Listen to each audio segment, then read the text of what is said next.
सगळेच विरोधी पक्ष ह्या घोळाबद्दल बोलत आलेले आहेत। मला वाटतं काही दिवसांपूर्वी लोकसभेत जे विरोधी पक्ष नेते आहेत राहुल गांधीजी यांनी देखील हरियाणामध्ये काय झालं हे लोकांसमोर आणलं।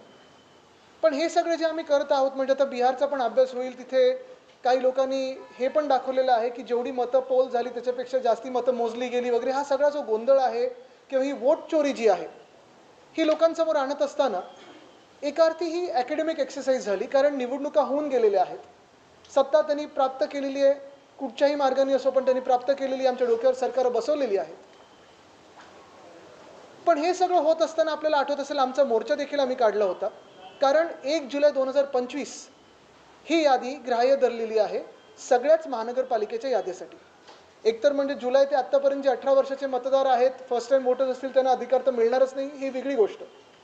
1 जुलै 2025 पर्यंत जी राज्य निवडणूक आयोगाने महानगरपालिकेसाठी मास्टर लिस्ट दिलेली आहे त्याच्यात जो सगळा घोळ झालेला आहे, गोंधळ जो आहे, घोळापेक्षा गोंधळ घातलेला आहे किंवा चोरी केलेली आहे, त्याचा अभ्यास एका बाजूने चालू आहे। मला वाटतं पुढच्या 7-8 दिवसांमध्ये आम्ही पक्ष म्हणून मुंबईत जे काय आहे ते आपल्यासमोर ते प्रकरण आणू।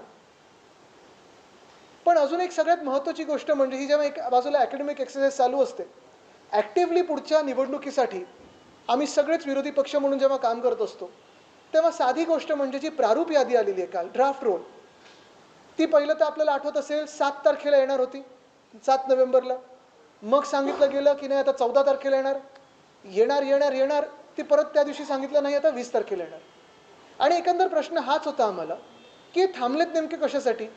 बिहारच्या निवडणुकीसाठी थांबलेत जेणेकरून तिकडचे काही दुबार मतदार जे दिल्ली, महाराष्ट्र, हरियाणा, जिथून जिथून बिहारमध्ये नेले होते भाजपने, ते इथे हलवण्यासाठी थांबलेले आहेत, की जो एकंदर त्यांच्याकडे दुबार तिबार मतदारांचा किंवा हे जे घरात 100 मतदार, 1000 मतदार दाखवलेले आहेत, शौचालयावर मतदार दाखवले, रजिस्टर केले घर म्हणून, नवी मुंबई आयुक्तांच्या घरी 105 मतदार दाखवले होते, हे सगळे गोंधळ क्लीन करायला ह्यांनी एवढा वेळ घेतला का हा मी विचार करत होतो।